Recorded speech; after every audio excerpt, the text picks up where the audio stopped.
La mañana se cuela por Pekín como el lento despliegue de un pergamino. Desde lo alto, un rectángulo de carmesí y oro yace inmóvil en el corazón de la ciudad prohibida, que fue la dirección más secreta de la tierra. Sus paredes se extienden más allá de lo que la vista puede rastrear, cada puerta colocada como si fuera la brújula de un matemático. Dentro, miles de tejados captan la primera luz, cubiertos como escamas de un dragón dormido. Nada se mueve. El silencio no es vacío, es una autoridad hecha silenciosa. Más allá de esos muros, la ciudad corriente vibra con el ruido del mercado y el olor de los fuegos de carbón. Dentro de ellos, cada respiración fue una vez medida. La ciudad prohibida no era un palacio, era un organismo cuyo latido era ritual. Incluso el aire parecía indicar dónde viajar, deslizándose por pasillos de laca y jade, por patios pulidos por siglos de pasos que aprendían a no resonar demasiado fuerte. Al amanecer, los tambores golpeaban desde la puerta del meridiano, profundos y constantes, convocando un día que se desarrollaría con precisión mecánica. Los sirvientes se movían como manecillas de reloj, abriendo cámaras, preparando altares, organizando ofrendas que nadie se atrevía a molestar. La luz tocó los tejados dorados y los convirtió brevemente en llamas. El emperador, invisible, se levantaba tras las pantallas de seda mientras el imperio esperaba su primera palabra, una palabra que quizá no llegaría hasta dentro de horas. En esta quietud, la anticipación era ley. La geometría de la ciudad hablaba su propio lenguaje de control. Cada patio se abría en otro, más estrecho, como pensamientos concéntricos dentro de la mente del emperador. Los patios exteriores pertenecían a los funcionarios, los interiores a la casa, y en el centro mismo se encontraba el Salón de la Armonía Suprema, el eje de un universo diseñado para recordar a todos los que entraban que el poder comenzaba en un punto y se irradiaba hacia afuera. Incluso el viento parecía rodearlo en lugar de atravesarlo. El ritual mantenía esa órbita. Antes del amanecer, los funcionarios se alineaban según el rango, las túnicas clasificadas por color, los sombreros por la longitud de las plumas, el silencio según la importancia. Cuando se inclinaron, el patio se inclinó con ellos, miles de cuerpos doblándose al unísono.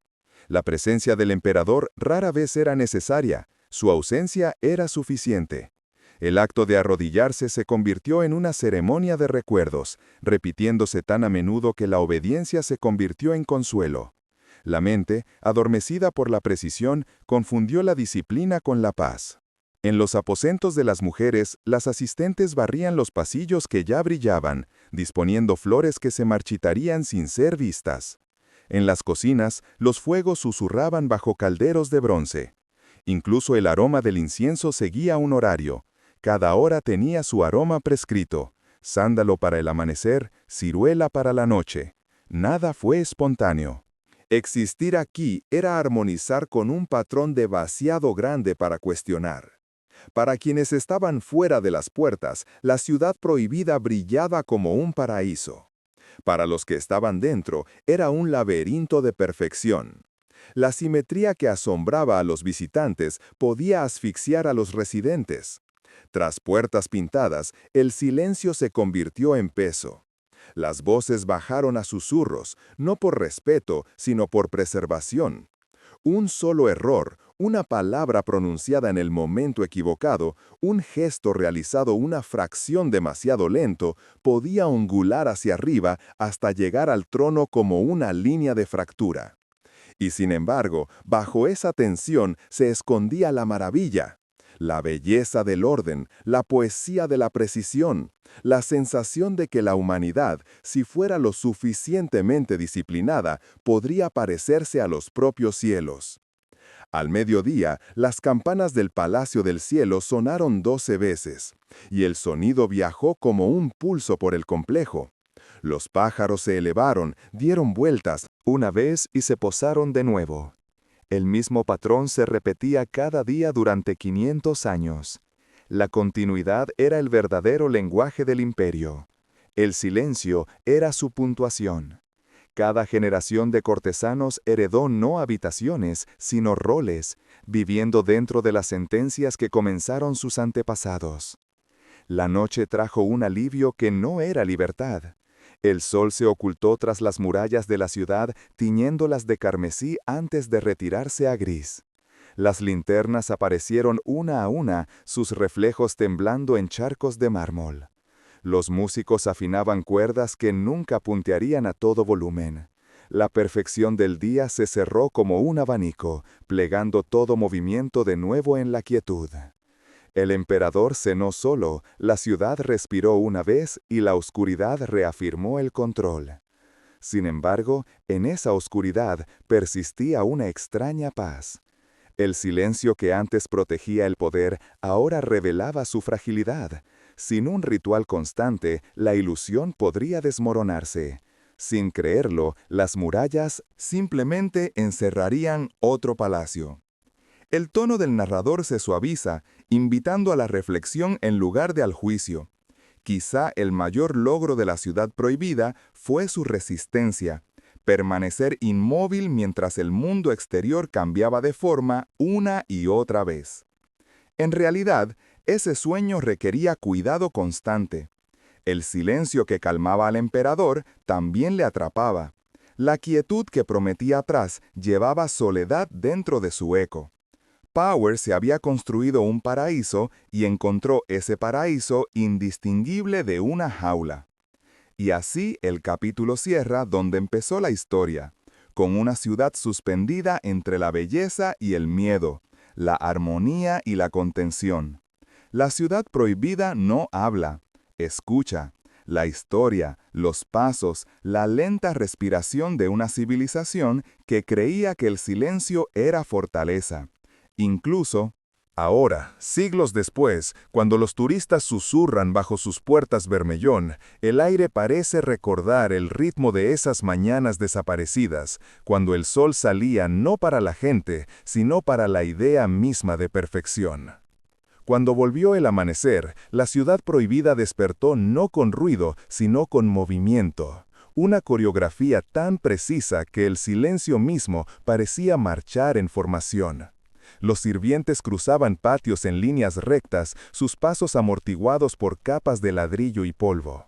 Desde arriba parecía que el palacio respiraba, pasillos abriéndose y cerrándose, puertas desbloqueándose al ritmo, todo el complejo obedeciendo sin órdenes. Así era como un imperio preservaba la eternidad, mediante una repetición tan perfecta que podía perdurar más que la memoria. El emperador, invisible para la mayoría de sus súbditos, gobernaba a distancia. Su poder no estaba en el sonido de su voz, sino en que nadie la escuchaba a menudo. Cada edicto salía de su mano trazado en Bermellón, un solo edicto. Carácter suficiente para decidir una vida o una provincia.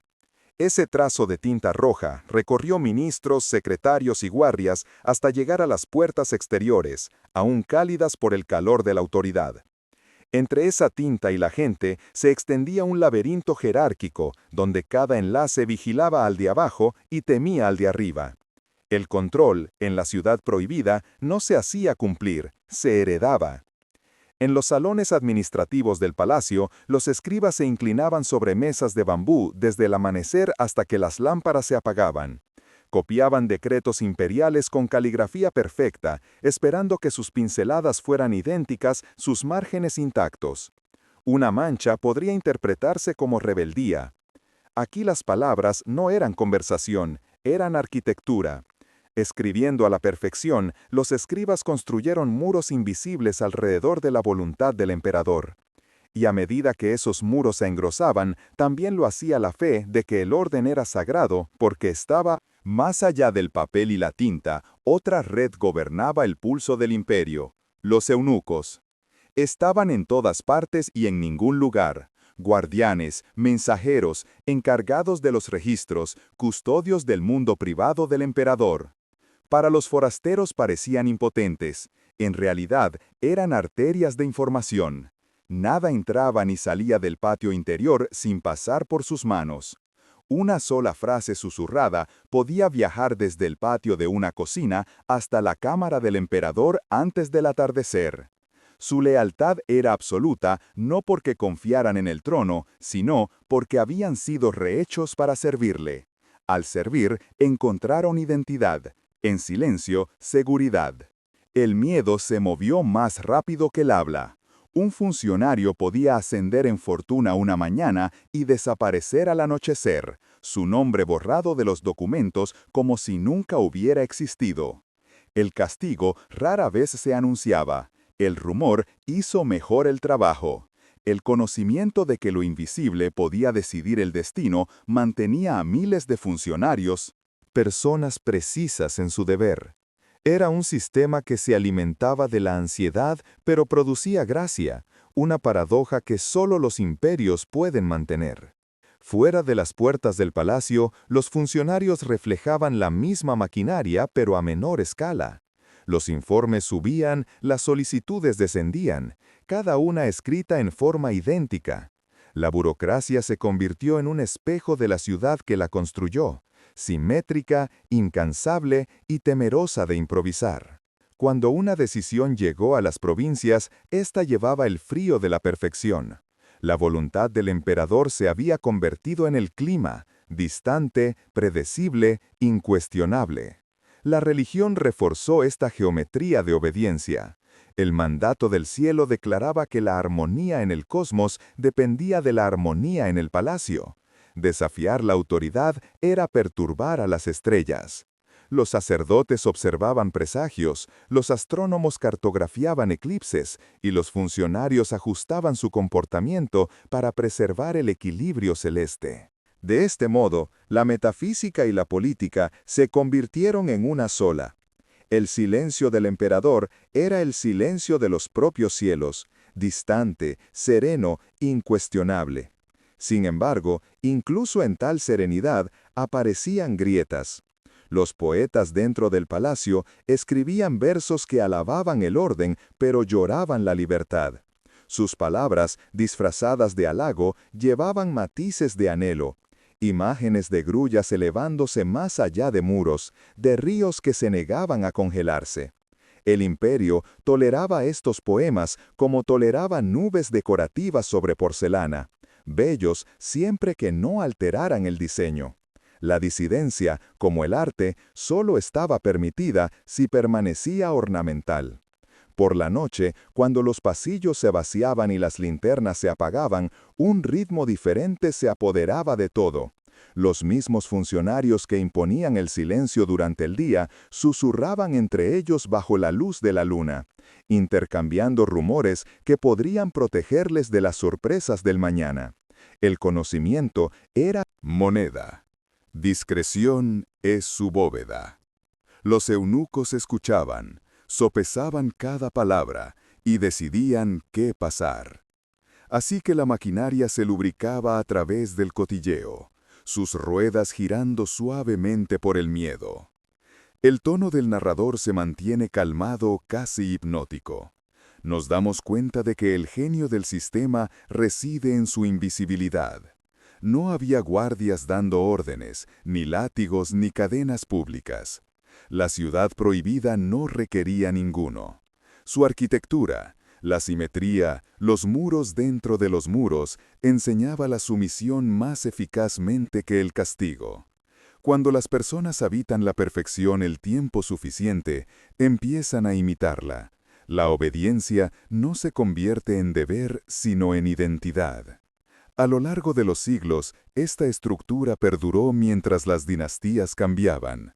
Cada nuevo emperador heredó no solo el trono, sino también el mecanismo que lo sostenía. Desmantelarla sería disolver el imperio. Mantenerlo era permanecer cautivo dentro de él. Así que el ciclo se repitió, generación tras generación, el orden que se preservaba a sí mismo mediante el agotamiento. Al amanecer, el palacio volvió a funcionar. Los tambores señalaban otro día de audiencias, reportajes, ceremonias. La ciudad brillaba como un instrumento afinado con demasiada precisión, cada cuerda a punto de romperse pero negándose a hacerlo. Los sirvientes enderezaban estandartes que nunca habían caído, los escribas afilaban pinceles ya perfectos, los eunucos ensayaban sus arcos. El imperio funcionaba no porque se moviera, sino porque no podía detenerse. Cuando miramos esos techos dorados hoy, vemos simetría e imaginamos paz. Pero dentro de esa simetría vivían millones de pequeñas vacilaciones, las matemáticas silenciosas de la supervivencia. La maquinaria del control nunca se construyó solo con crueldad, se construyó por miedo a perder la armonía. Y así la ciudad prohibida perduró, inmaculada e inmutable, hasta que el tiempo mismo se cansó de su precisión. En el corazón de la ciudad prohibida, la vida estaba organizada como un cuadro, equilibrada, deliberada y enmarcada por reglas demasiado antiguas para cuestionar. Cada persona dentro de los muros pertenecía a una categoría, cada gesto a un código. El palacio era un espejo del cosmos. Arriba, el emperador como reflejo del cielo. Debajo, capas de estrellas y sirvientes orbitando su luz.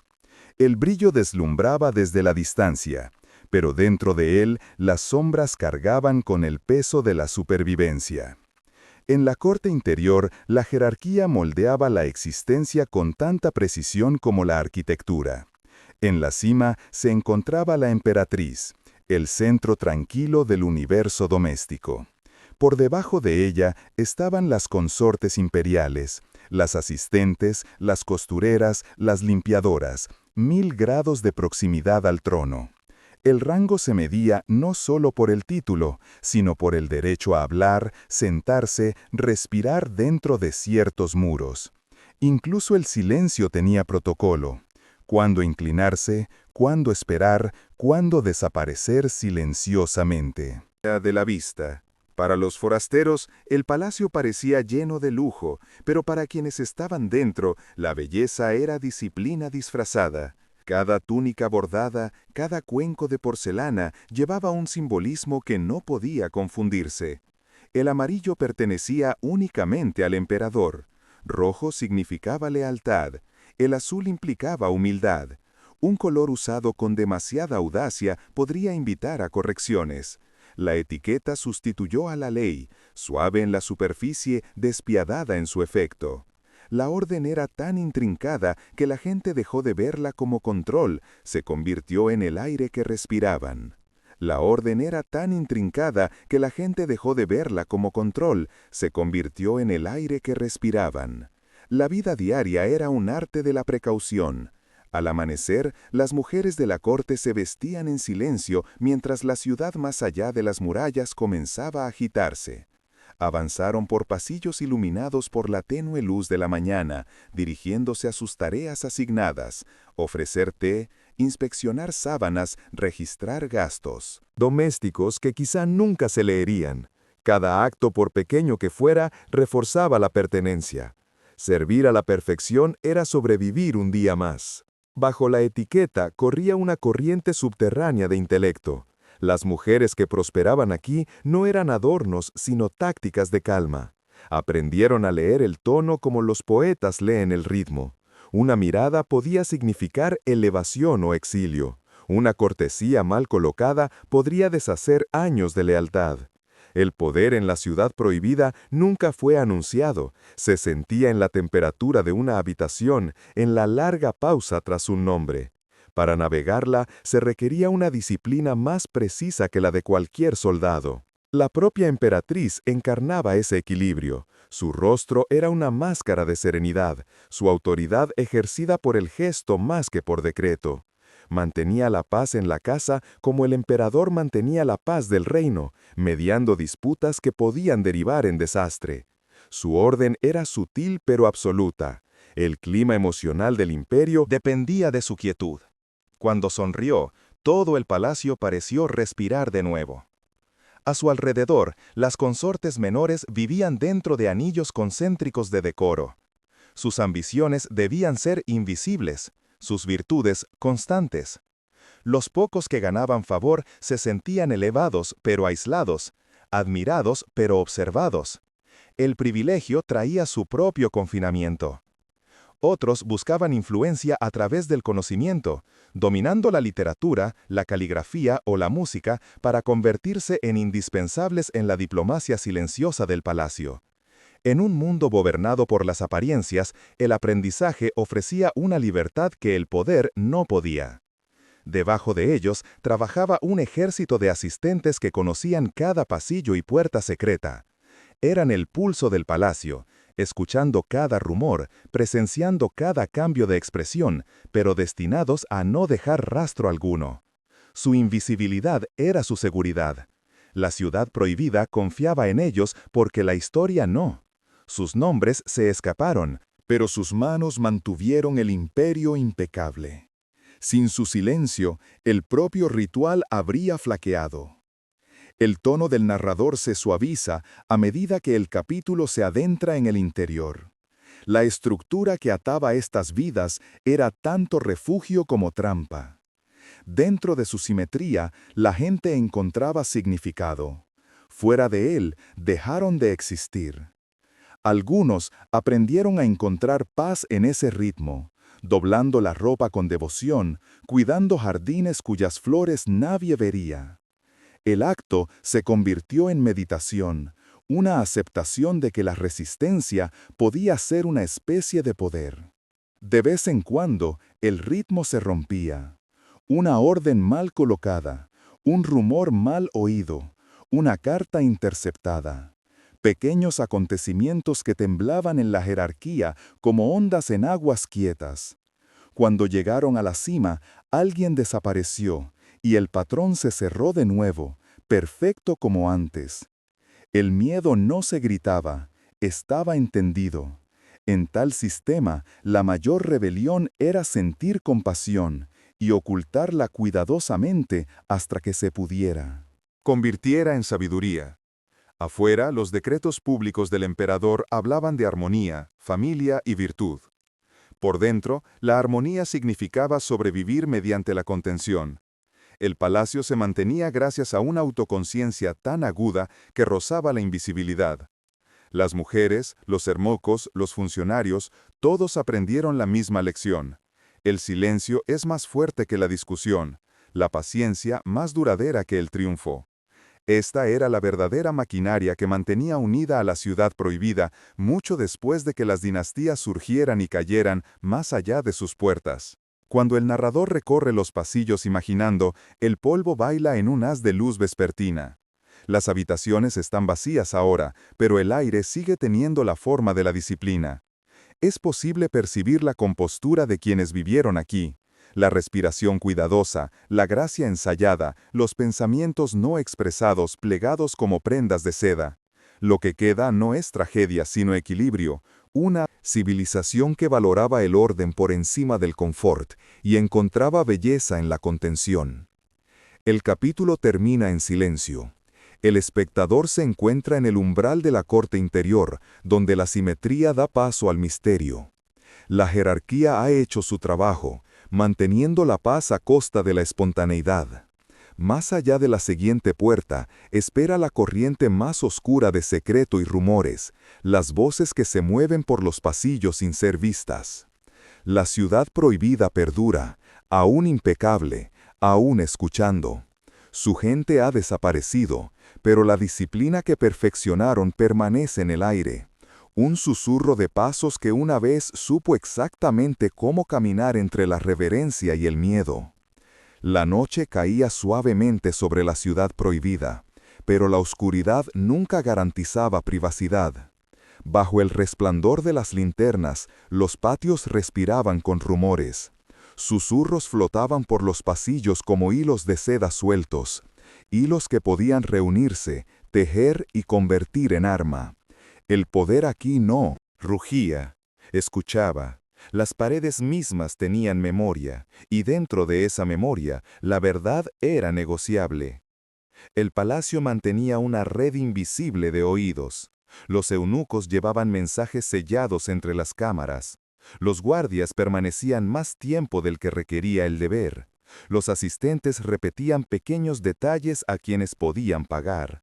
Cada intercambio parecía inofensivo, un nombre, una mirada, una hora mencionada de pasada, pero juntos estos fragmentos formaban mapas de lealtad e intención. Vivir bajo tal escrutinio era dominar el arte de la neutralidad. Uno aprendía a hablar sin sentido y a significar sin hablar. El imperio prefería sirvientes que pudieran pensar de forma invisible. La información era la moneda más delicada de todas. Un rumor puede arruinar a un rival más rápido que un decreto. Un cumplido mal colocado podría implicar descontento. Cada individuo se convirtió en observador y sospechoso, protegiéndose participando en la vigilancia que le asustaba. El sistema prosperaba. Con esa paradoja, la desconfianza mantenía el palacio unido más que la fe. Cuando cada susurro podía ser fatal, el silencio se convertía en su propia diplomacia. Los eunucos, nominalmente sirvientes, se convirtieron en los administradores invisibles del imperio. Leían los tonos de los funcionarios, interceptaban cartas y llevaban el aliento del emperador más allá de la sala del trono. A lo largo de las décadas, construyeron un imperio secundario bajo los techos dorados, uno de influencia, dones y secretos. Podían elevar a un favorito a la prominencia o borrar un nombre del registro con una palabra baja. Para los forasteros parecían humildes, pero la humildad en un lugar así a menudo era un camuflaje. La voz del narrador permanece calmada, siguiendo cómo funcionaba esta maquinaria silenciosa. Cada documento pasaba por varias manos, cada uno dejando su marca como capas de laca. Algunos fueron copiados, otros editados, otros ocultos. La verdad giraba en círculos hasta que nadie recordaba su punto de partida. Los funcionarios aprendieron a leer entre pinceladas, a medir la densidad de la tinta para comprobar la sinceridad. Incluso el papel transmitía ansiedad, el miedo a que lo que registraba pudiera condenar algún día a su autor. En este mundo, una página en blanco era más segura que la precisión. Dentro de los archivos, los escribas trabajaban a la luz de las velas, rodeados de pergaminos apilados más que los hombres. Conservaban decretos, censuraban diarios y registraban los castigos con la misma caligrafía serena. Las estanterías olían a polvo y tinta. El único sonido era el pincel susurrando sobre el papel de seda. La historia aquí era tanto escudo como arma. Un acontecimiento escrito se convirtió en verdad. Un evento omitido dejó de existir. Así que la memoria del imperio, aunque vasta, era selectiva, recordando armonía, olvidando la vacilación. Sin embargo, algunos escribían en secreto. Algunos estudiosos ocultaron versiones alternativas tras falsas cubiertas o encontraban con el peso inamovible de la costumbre. Los cortesanos discutían sobre si el progreso era una traición. Nunca estuvieron de acuerdo, y aunque discutieron, el imperio envejeció otro siglo en una década. La voz del narrador se mantiene firme, casi tierna. El colapso aquí no es ruido sino fatiga. Los sirvientes que antes barrían los patios de mármol empezaron a abandonar sus puestos. Los jardines crecían salvajes en los bordes. La pintura se descascaronaba de puertas rojas que nunca se habían dejado desvanecer. Faroles colgaban sin brillar en los pasillos. La maquinaria de la perfección seguía girando, pero más lentamente, crujiendo bajo la carga de la memoria. La ciudad se estaba convirtiendo en lo que siempre había temido ser, un museo de sí misma. Luego, en 1911, el mundo exterior finalmente rompió la calma interior. La revolución se extendió desde las provincias como el viento sobre la hierba.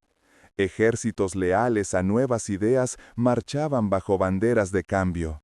Dentro de la provincia, Ciudad Prohibida, el último emperador aún era un niño, sin saber que el trono bajo él se estaba disolviendo. Los funcionarios, antes fluidos en rituales, ahora hablaban en pánico. Cada uno miró a otro para pedir instrucciones, pero los manuales no contenían capítulos para los finales. Cuando llegó la abdicación, no llegó con gritos, sino con papeleo. Un documento, firmado en el frío invernal, puso fin a 2000 años de dominio imperial. El mandato que había pasado del cielo al trono y al pergamino finalmente descansó sobre una mesa y se quedó en silencio. Afuera, las calles de Pekín se llenaban de soldados que ya no se inclinaban ante el palacio. Los dragones amarillos, bordados en las banderas, estaban cuidadosamente doblados, sus ojos apagados en la penumbra. Dentro, los patios estaban vacíos. Los gongs que una vez marcaron las comidas del emperador no tocaron ninguna hora. Los sirvientes partían por puertas que les habían estado prohibidas toda su vida. Por primera vez en siglos, el viento se movía libremente por el palacio sin informar a nadie.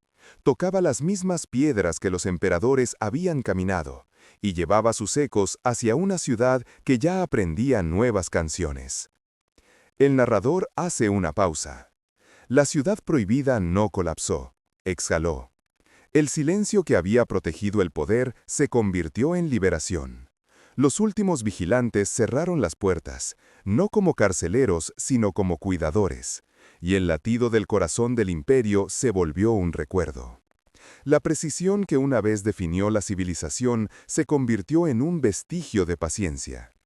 En ese final tranquilo residía una gracia inesperada, la realización de que el control no puede sobrevivir al aliento humano que lo sostiene.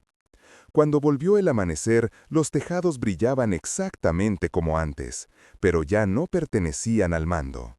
El palacio se había convertido en un testigo. Su quietud ya no era temerosa, era reflexiva. Por primera vez, el silencio dentro de la ciudad prohibida se sentía sincero. Un espacio vacío de ceremonias, lleno en cambio del suave murmullo de la continuidad. El poder se había ido, pero la historia había decidido quedarse. La luz de la mañana se extiende por la ciudad prohibida como el paso de una última página. Los tejados brillan una vez más, captando el sol como lo hicieron durante 500 años.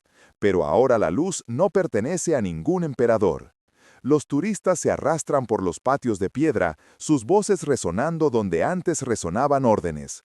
La quietud permanece, pero su significado ha cambiado. El palacio que antes custodiaba el silencio, ahora lo ofrece como refugio. El tiempo ha tomado el trono y gobierna con manos más suaves. La ciudad respira de forma diferente ahora.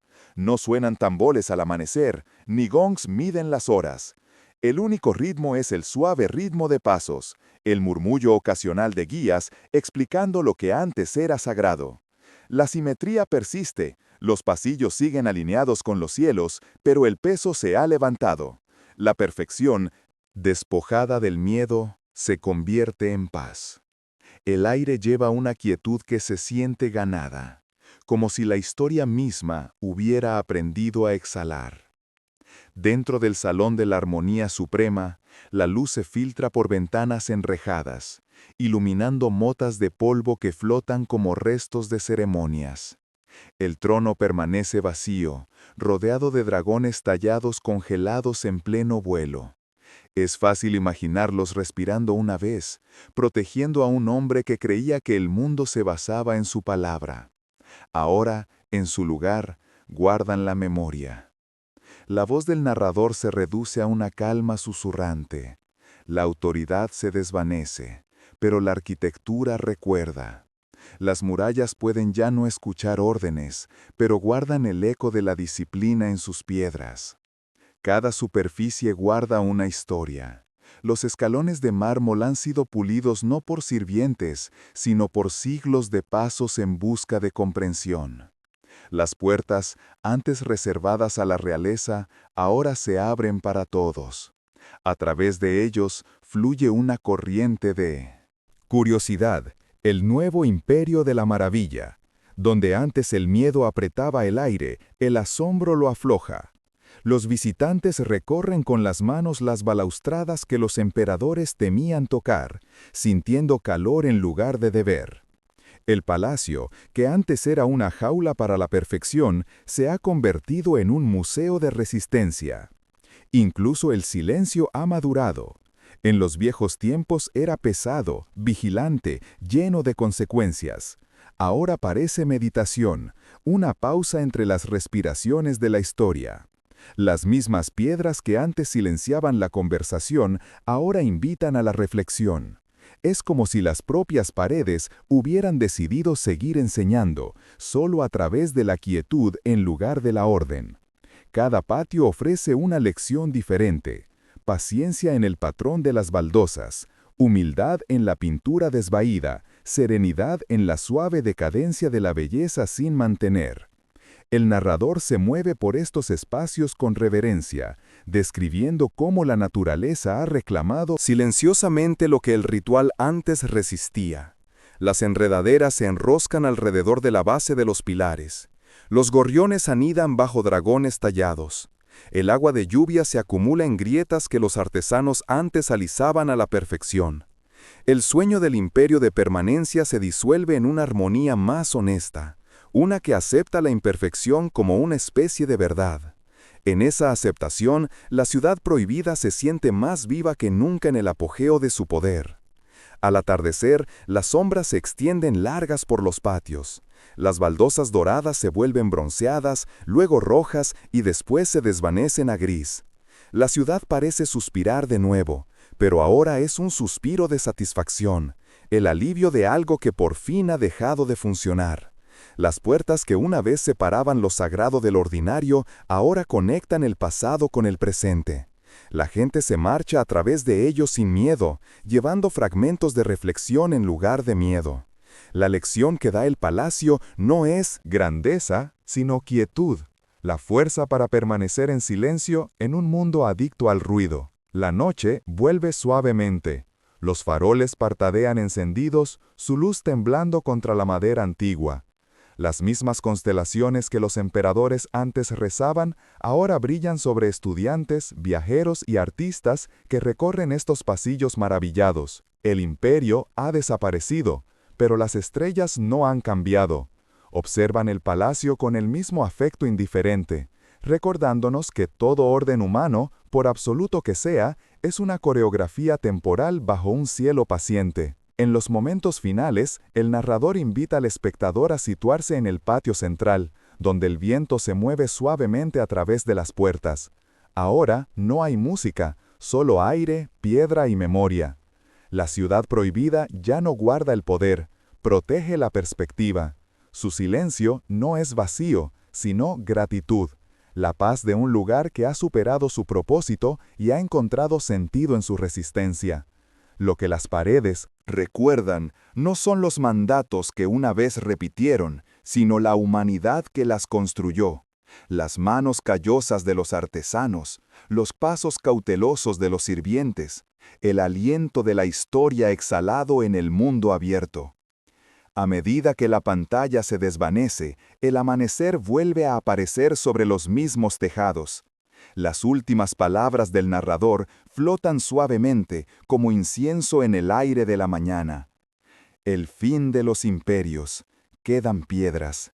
Y cuando las voces desaparecen, es el silencio lo que dice la verdad.